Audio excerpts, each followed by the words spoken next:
형제 사울아, 형제 사울아 제목으로 말씀 전하겠습니다. 김여호수아라는 목사님이 계셔요. 이 목사님이 더 리턴 책을 쓰셨는데 그 책에 목사님의 개인적인 간증이 나옵니다. 어릴 때 부모님이 이혼을 하셨어요. 집이 행복하고 따뜻하지 않았대요. 가정에 상처가 많이 있었습니다. 이분이 미국 1.5세대거든요. 미국은 19살이 되면 독립을 하죠. 19살이 되어서 독립을 할 때 어머니와 연을 끊었어요. 남남으로 살기로 한 거죠. 20년이 흘렀습니다. 가정에 대해 상처가 많았던 19살의 청년이 어느덧 가정사역에 힘쓰는 30대 후반의 목사가 되었습니다.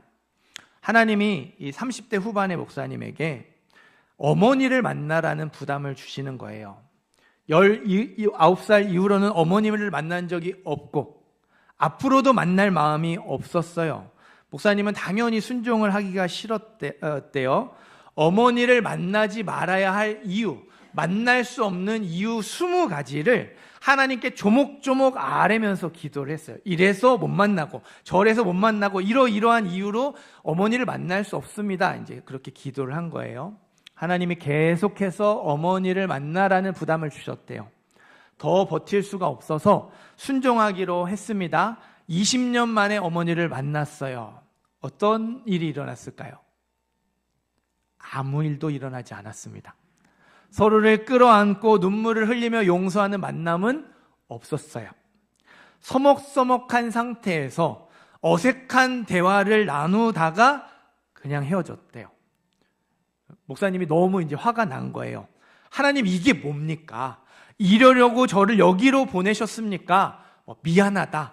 그동안 얼마나 힘들었니? 이런 말은 기대도 안 했습니다. 그런데 이 공허한 마음, 헛헛한 마음은 뭡니까? 왜 여기로 보내신 거죠? 따지듯이 하나님께 기도를 했대요. 안 가고 싶었는데, 안 가려고 했는데 억지로 갔잖아요. 순종했잖아요. 그럼 뭔가 일어났어야 되는데 아무 일도 일어나지 않고 더 마음이 어려우니까 이제 하나님께 따지듯이 기도한 거예요. 그렇게 기도하다가 잠이 들었어요. 꿈에 예수님이 나타나셨대요. 여호수아야, 나를 사랑하느냐? 목사님이 주님 사랑합니다 대답을 하려고 하는데 입이 떨어지지가 않더래요. 말은 하고 싶은데 입이 안 열리는 거죠. 예수님이 다시 말씀하셨습니다. 눈에 보이는 사람을 사랑하지 못하면 눈에 보이지 않는 나를 사랑할 수 없다. 사랑합니다라는 말을 하려고 할 땐 입이 떨어지지 않았는데 이제 목사님의 마음에 숨겨놨던 것이 이제 터져 나온 거예요. 하나님, 저는 잘못한 게 없어요. 엄마가 필요할 때 한 번도 엄마는 없었잖아요. 저는 잘못한 것이 없다고요. 그렇게 이제 말을 쏟아냈습니다. 예수님이 눈물을 흘리며 목사님을 바라보셨대요. 그렇게 잠에서 깨어났고 잠에서 깨어난 목사님의 얼굴은 눈물 범벅이었습니다. 책에 나온 목사님의 고백을 그대로 읽어드릴게요. 예수님은 그날 내게 용서를 가르쳐 주셨다. 내가 주님을 진정으로 사랑할 수 있는 길은 미워하고 원망하던 어머니를 용서하는 것이었다. 예수님은 용서하는 기도를 보여주셨다. 나는 잘못한 것이 없다고 나의 정당한 이유를 쏟아내는 목사님을 바라보며 눈물을 흘리시고 목사님을 위해 눈물로 기도하는 예수님의 모습, 그 모습을 통해서 용서가 무엇인지를 이렇게 알게 되었다라고 간증을 하셨어요. 오늘 말씀에도 목사님과 똑같은 경험을 했던 사람이 나옵니다. 다메섹에 있던 제자 아나니아예요. 아나니아에게 순종하지 않으면 안 되는 상황, 꼭 순종해야만 하는 상황이 찾아왔습니다. 11절, 12절 말씀 읽어보겠습니다. 11절, 12절 읽습니다. 주께서 이르시되 일어나 직가라 하는 거리로 가서 유다의 집에서 5 사람 사울이라 하는 사람을 찾으라. 그가 기도하는 중이니라. 그가 아나니아라는 사람이 들어와서 보았느니라 하시거늘. 아멘. 사울이 다메섹에 들어온 지 3일이 지났죠. 그 3일 동안 사울은 눈물로 회개하며 금식기도 중이었습니다. 이러한 사실을 하나님이 아나니아에게 알려주셨어요. 일어나 집 가라 하는 거리, 메인 스트리트에 있는 유다의 집에서 5사람 사울을 찾아라. 그가 기도하는 중이다. 사흘째 금식하며 기도하고 있다 알려주셨어요. 그런데 사울이 기도하는 중에 무엇을 봤다고 하죠? 아나니아라는 사람이 들어와서 자기에게 안수하여 다시 보게 하는 것을 보았느니라. 아나니아가 찾아와서 안수기도하는 장면을 사울이 보았다고 알려주셨죠. 여러분, 아나니아가 사울을 찾아가야 합니까? 찾아가지 말아야 합니까? 찾아가야 하죠. 사울한테 어떤 사람이 너를 찾아와서 안수기도 해줄 거야, 이렇게 하셨으면 아나니아가 안 가도 되는데, 아나니아가 너를 찾아가서 안수기도 해줄 거야, 아나니아를 꼭 집어서 말씀하셨고 그거를 아나니아에게 말씀하셨어요. 어떻게 안 갈 수가 있겠어요? 반드시 찾아가야겠죠. 안 찾아가면 안 돼요. 아나니아에게 순종하지 않으면 안 되는 상황, 꼭 순종해야만 하는 상황이 찾아왔어요. 하지만 아나니아는요, 순종하기가 싫었어요. 아니, 순종할 수 없는 아주 확실한 이유, 분명한 이유, 정당한 이유가 있었습니다. 13절, 14절 말씀 읽어볼까요? 13절, 14절 있습니다. 아나니아가 대답하되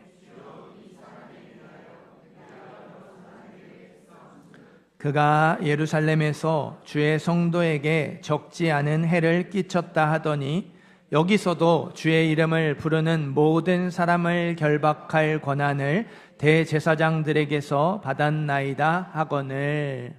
아멘. 사울은 주관적으로 나쁜 사람, 개인적으로 나쁜 사람이 아니었어요. 객관적으로 나쁜 사람이었습니다. 한글 성경이 사울이 적지 않은 해를 끼쳤다고 해서 잘못이 조금 있는 것처럼 그렇게 잘못 번역을 했는데요. 원래 원어의 뜻은 how much입니다. 얼마나 많이 라는 뜻이에요. 하나님, 사울이 예루살렘에서 주의 성도에게 얼마나 많은 해를 끼쳤는지 하나님도 아시잖아요. 제가 한두 사람에게 들은 것이 아니에요. 여러 사람에게 들었습니다. 많은 사람이 사울을 교회의 핍박자라고 손가락질하고 죄인 중에 괴수라고 손가락질하고 있습니다. 사울이 예루살렘에서 무슨 짓을 했는지, 왜 이곳 다메섹에 왔는지 다 알고 있습니다. 그런데 사울에게 안수기도를 하고요. 하나님, 혹시 다른 사울을 말씀하시는 건가요? 그 사람은 아닙니다. 아니에요. 아나니아는 순종할 수 없는 이유를 하나님께 당당하게 내밀었어요. 목사님이 어머니를 만나지 말아야 하는 이유 20가지를 하나님께 조목조목 아뢰며 기도했던 것처럼 아나니아는 사울이 얼마나 나쁜 짓을 저질렀는지를 하나님께 조목조목 아뢰면서 기도했어요. 저와 여러분에게도 싫어하는 사람, 미워하는 사람이 있습니다. 있으시죠? 네, 없으신 것처럼 그렇게 표정을 지으시면 안 돼요. 네. 미워하는 사람, 싫어하는 사람이 있어요. 지극히 주관적인 이유, 개인적인 이유로 싫어하거나 미워할 수 있죠. 하지만 그 사람을 싫어하고 미워하는 이유가요, 아주 객관적일 때도 있어요. 그 사람을 싫어하고 미워하는 이유가 정말로 합리적일 때도 있습니다. 나만 그 사람을 미워하고 싫어하는 게 아니고 대부분이 그 사람을 미워하고 싫어해요. 그 사람이 진짜 나쁜 사람 맞아요. 그러면 어떻게 되죠? 그 사람을 미워하고 싫어하는 것에 대해서 정당성을 얻어요. 나만 그 사람을 미워하고 싫어하는 게 아니죠.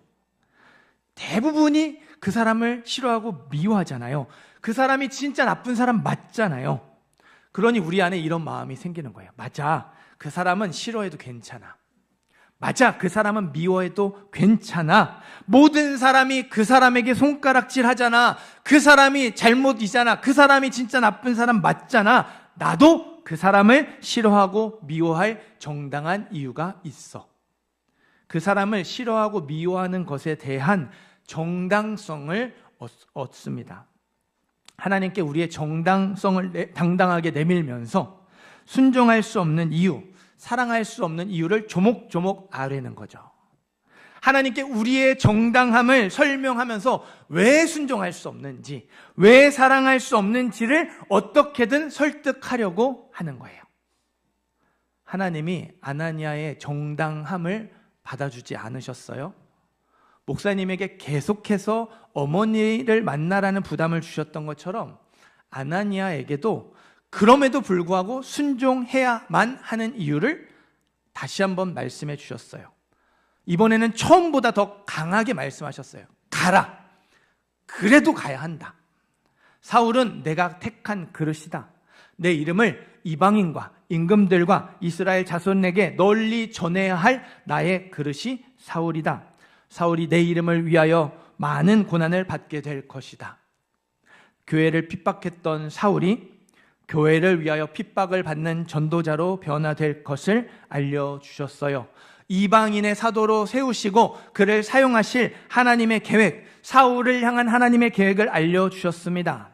아나니아에게 순종하지 못할 분명한 이유, 아주 정당한 이유가 있었죠. 사울이 진짜로 나쁜 사람이었어요. 그러나 하나님은 그것보다 더 정당한 이유, 반드시 순종해야만 하는 이유를 알려주셨어요. 사울을 이방인의 사도로 세우시려는 하나님의 끝인 뜻을 알려주셨죠. 아나니아가 내 뜻을 내려놓고 하나님의 뜻을 받아들였어요. 나의 정당한 이유를 내려놓고 하나님의 뜻을 받아들였습니다. 하나님의 뜻에 순종하기로 했어요. 일어나 사울에게 가죠. 직가라고 하는 거리, 메인 스트리트에 있는 유다의 집으로 들어갔습니다. 잠시의 주저함도 없이 사울의 머리에 손을 얹고 안수기도를 했어요. 17절 말씀 우리 같이 읽어보겠습니다. 17절 말씀 읽습니다. 아나니아가 떠나 그 집에 들어가서 그에게 안수하여 이르되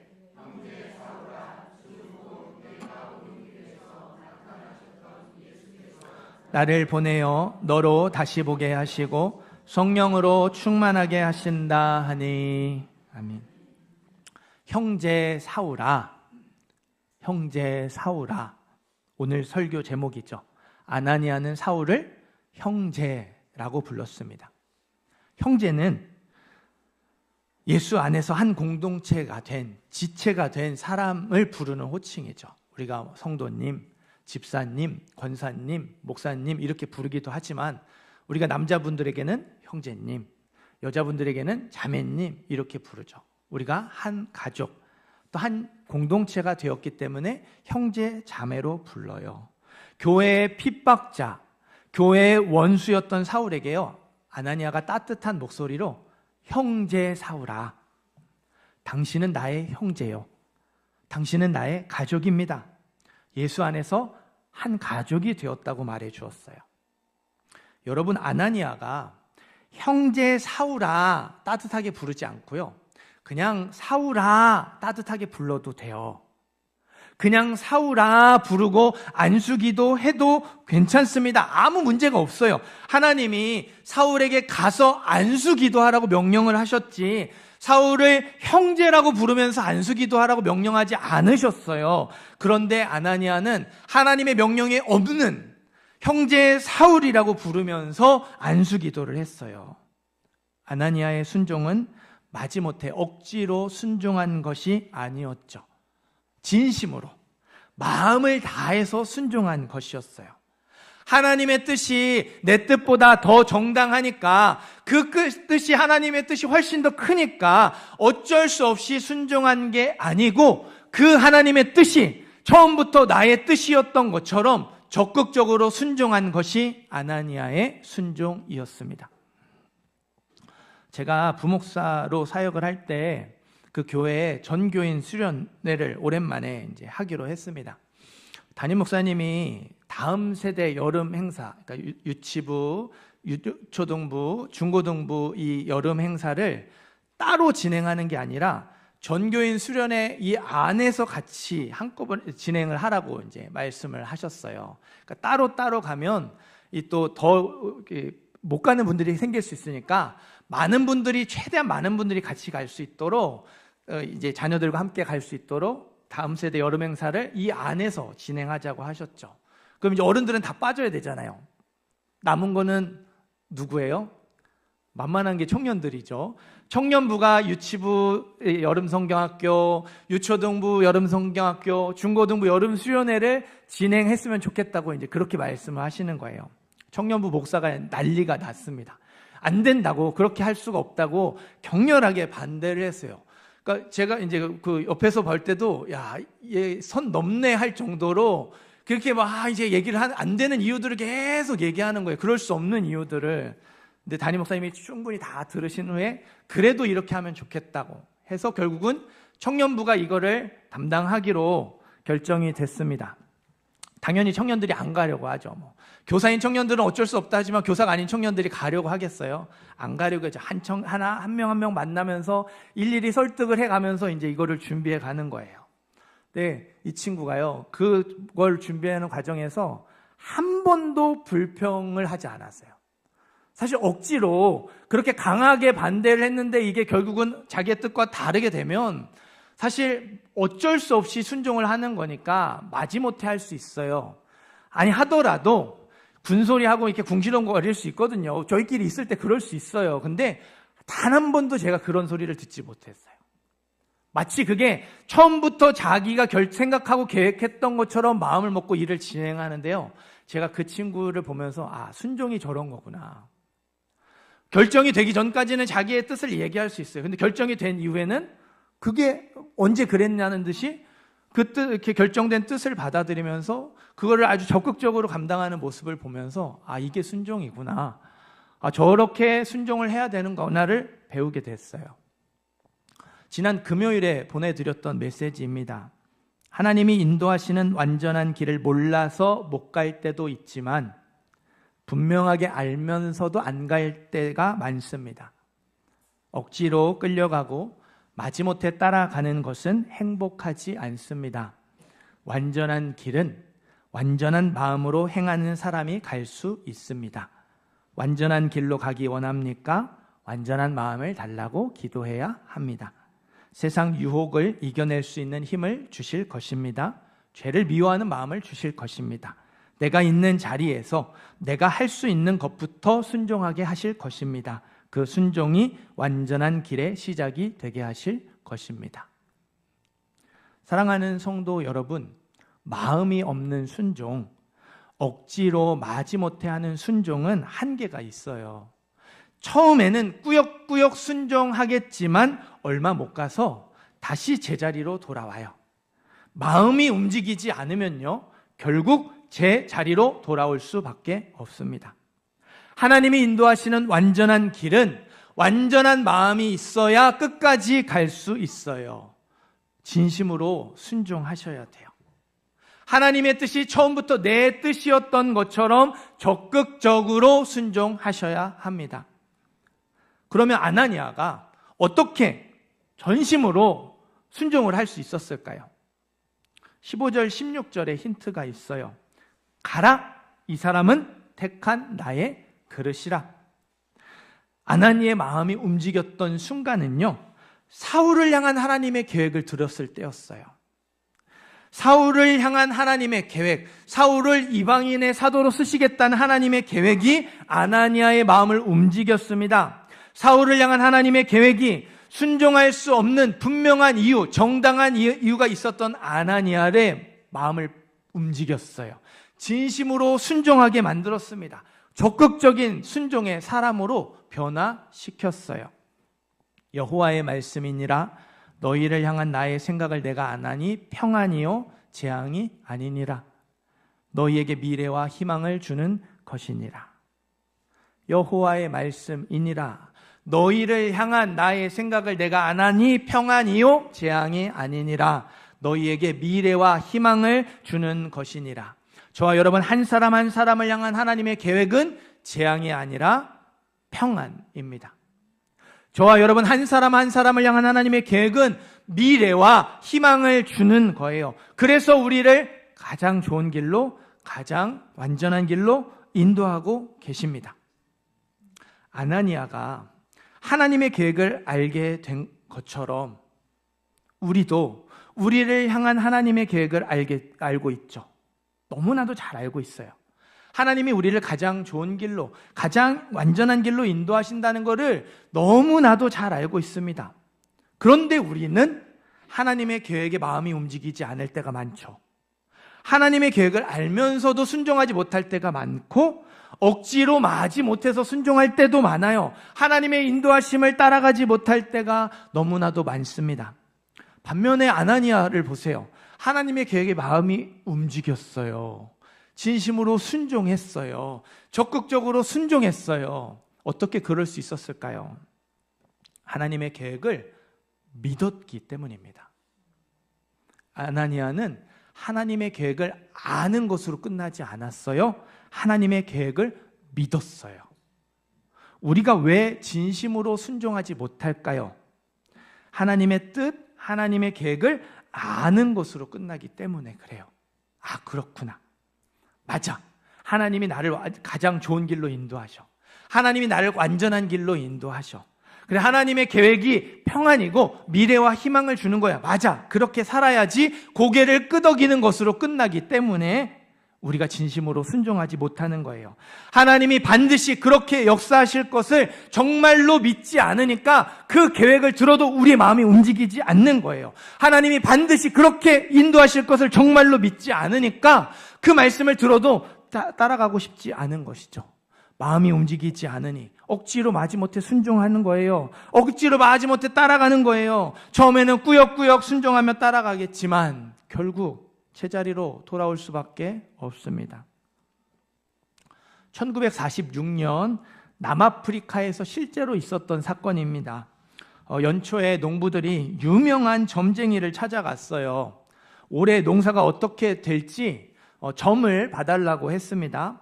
점을 쳤는데 엄청난 흉년이 온다는 이제 점괘가 나왔어요.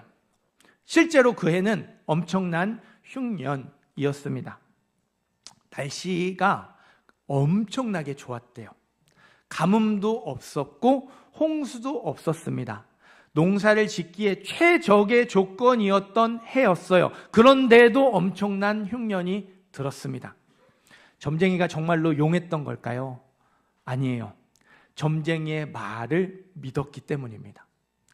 점쟁이가 엄청난 흉년이 온다고 했죠. 그 말을 믿고 농사를 포기하고 나라를 떠난 농부들이 무려 2만 명이 넘었대요. 땀 흘려서 농사를 지었다면 엄청난 풍년이었을 텐데, 어마어마한 수확을 거뒀을 텐데 점쟁이의 말만 믿고 아무도 농사를 짓지 않아서 엄청난 흉년이 되었던 거예요. 이게 실제 있었던 일입니다. 아는 것, 동의하는 것이 우리의 생각과 마음을 바꾸지 못해요. 아는 것, 동의하는 것이 우리의 생각과 마음을 바꿀 수 있었다면 우리는 모두 성숙한 그리스도인, 믿음 좋은 사람이 되어 있어야 되죠. 좋은 부모가 되어 있어야 하고 좋은 자녀가 되어 있어야 합니다. 몸이 건강해야 하고요. 공부도 잘해야 돼요. 정보가 넘치는 시대잖아요. 몰라서 못하는 게 아니에요. 조금만 찾아보고 조금만 이렇게 컴퓨터 클릭하면, 핸드폰 이렇게 검색하면 다 알 수 있는 정보의 시대입니다.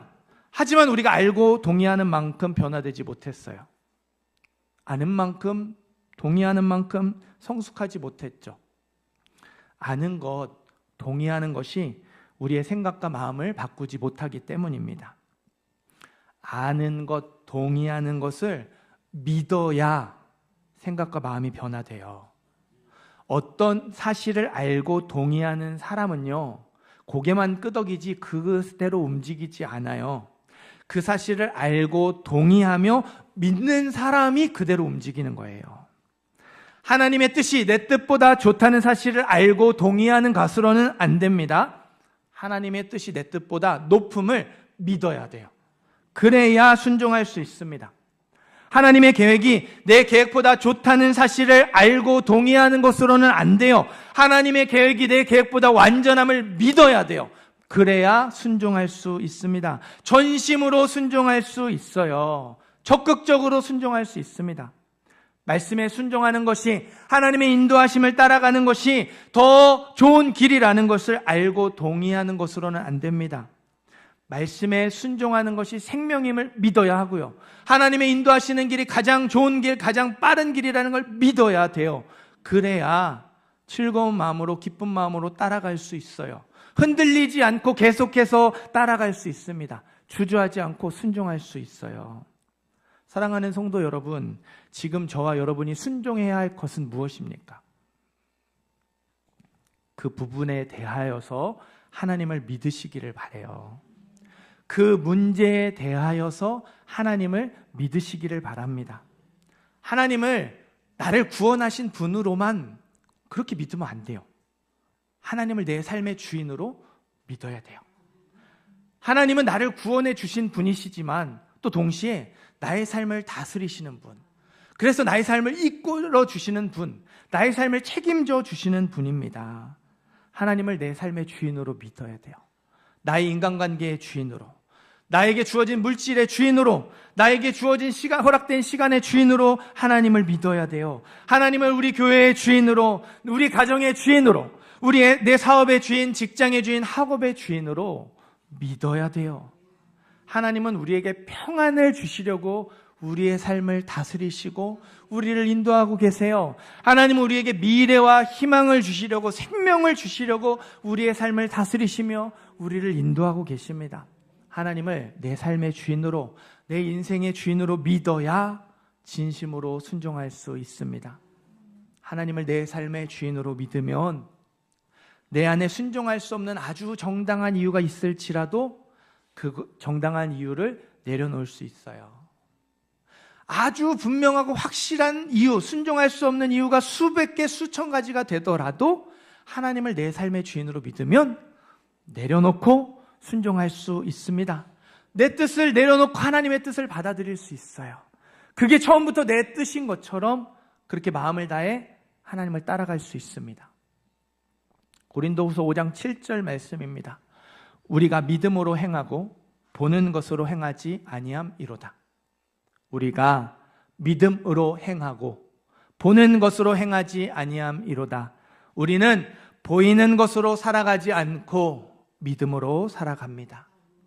우리는 믿음을 바탕으로 삼아서 살아가는 사람이지 보는 것을 바탕으로 삼아서 살아가는 사람이 아닙니다. 우리에게 중요한 것은 무엇을 보고 무엇을 듣고 무엇을 느끼는가가 아니에요. 우리에게 중요한 것을 무엇을 믿고 있는가입니다. 우리가 무엇을 믿고 있는가, 그게 우리에게 중요해요. 하나님은 우리가 하나님을 믿고 신뢰하기를 원하세요. 믿음이 하나님을 기쁘시게 합니다. 그리스도인은 하나님을 내 삶의 주인으로 믿는 사람이에요. 교회 다니는 사람이 그리스도인이 아니고요, 내 삶의 주인으로 믿고 그 하나님께 나의 삶을 맡겨드리는 사람이 예수 믿는 사람, 그리스도인입니다. 하나님을 믿는 믿음, 하나님을 내 삶의 주인으로 믿는 믿음으로 살아가는 저와 여러분이 되기를 간절히 소망합니다. 믿고 순종하여 하나님을 기쁘시게 하는 모든 성도님들 되시기를 주님의 이름으로 축원합니다.